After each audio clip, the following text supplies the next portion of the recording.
NPR is in the Twitter doghouse today after posting and eventually deleting a controversial tweet about Boston's new mayor. The tweet read, quote, Michelle Wu, an Asian American, is the first woman and first person of color elected to lead the city.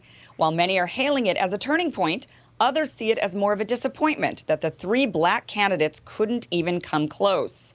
The accompanying article, written by Tovia Smith, further laments Wu's victory. Smith writes, quote, many in Boston were hopeful that this would be the year, in this time of racial reckoning, that Boston might elect its first black mayor, as most of the nation's 30 largest cities have already done. After deleting the tweet, NPR expressed regret, saying, we realize we don't always get things right the first time, and our previous tweet headline misrepresented the story. We deleted the previous tweet, which was causing harm, and we have updated the story. That was my concerned NPR voice. The outlet also put on a new post on Twitter, which reads in part, black activists and political strategists reflect on what they can learn from the 2021 campaign season. And the article was really just as atrocious to me as the actual tweet, because it was like paragraph after paragraph after paragraph quoting all of these minority activists, social justice activist type people saying how disappointed they were that, like this was either don't do an article about how this is historical, that to have the first Asian American, first woman of color mayor, just don't do that article. But if you're going to do that article, it seems so weird to be about how, well, she wasn't the right kind of minority. It was very tokenizing and insulting, especially because you can put this tweet up for me if we have it. NPR's relentless coverage of how much hate, animus there is towards Asian Americans, in the pandemic era, in the Trump era, and like this article was I'm not going to say it was like a hate crime or something, but it was bordering on reflecting that exact same animus in just the most kind of caricature of stupid left progressivism. Anyway, I'll shut up. That's what I thought about it. Well, let me chime in here as the token Asian woman on the panel, I suppose.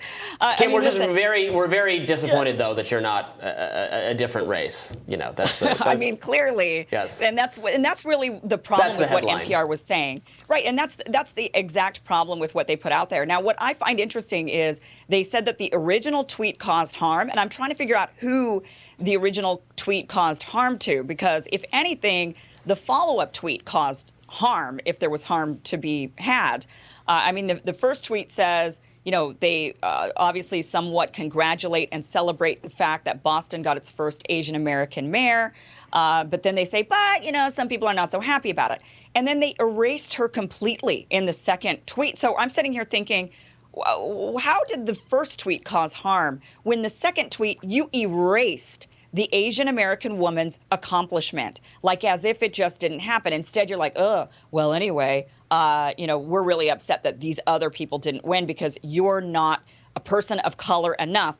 And speaking for, myself, but I know many Asians are feeling the same way, is that we're being erased as a race. We're being told that we're not actually people of color anymore. We're being categorized as white.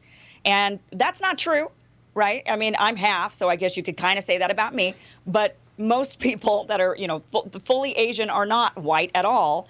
And to kind of this erasing, and it's kind of interesting how this is happening. I mean, NPR sort of, like you said, Robby, points out that there was a lot of alarm about Asian American hate crimes rising because of Trump's rhetoric. Asians were used by the left when it was convenient to say, look at what was going on against you because Donald Trump says XYZ, and that is putting you in harm's way. And then it's sudden, when that's no longer an issue, now it's like, well, but Asian people, when it comes to Harvard law case, the lawsuit from the students against Harvard that is, seen as anti-affirmative action. Then it's like suddenly Asians are invisible. And that is so I'm trying to figure out who did they harm in the first tweet? Because if anything, the second tweet was more harmful when they erased Michelle Wu's accomplishment. And to me, if there is genuine outrage and self-reflection going on within a section of the black activist community in Boston, and that's a real thing, then that's a good thing to report on. Let's read about that. Just own that story. I think one thing that is kind of reflective of how we talk about this, these politics, is that the situation is just drained of all ideology. Like Right. all the article is about is the identity of the candidate, the racial identity of the candidate, without any concern for what the person stands for. Like what is that person going to do in office, for the people that they represent? Was this person progressive? Were they a corporatist? Were they left-wing? Right. Were they centrist?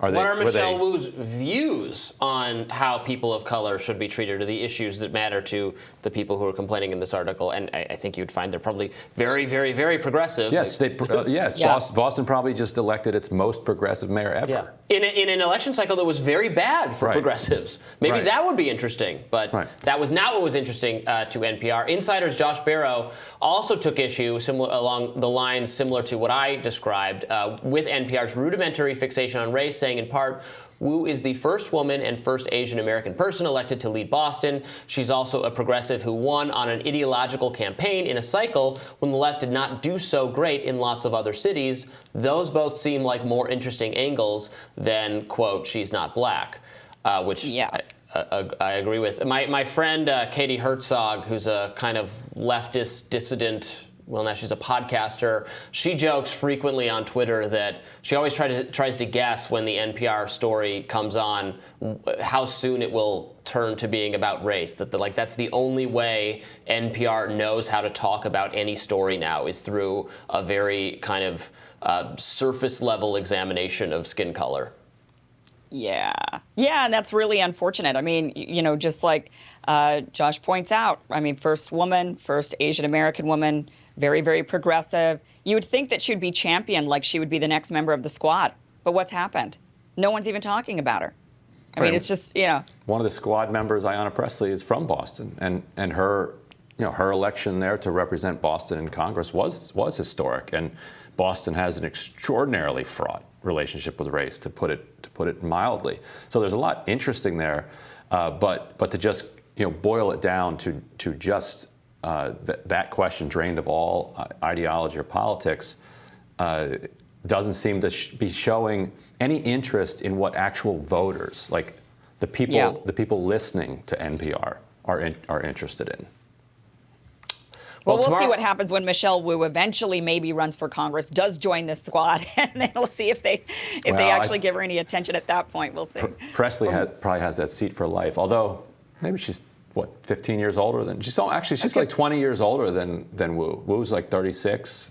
Ayanna Presley? Yeah. Oh, so 10 years older, right? How old's Presley? Late 40s? I don't know. She doesn't look that old. I don't know, but I mean, doesn't Boston have more than one congressional seat, or do they have only one? No, not just. That's the like. So then there we go. Boston. She can get So she can get maybe. She's 47. Presley's 47. We were told, so she's 11 years older. Wow. Yeah. Oh, she looks great. So she's gonna be in that seat a long time, I think. Tomorrow on Rising, we'll be back with another great show, and all-star panelists Andrew Feldman and Emily Jashinsky are in for Team Rising to weigh in on the big news of the day. Don't forget to like, share, and subscribe so you don't miss any of our new videos, and we will see you all tomorrow.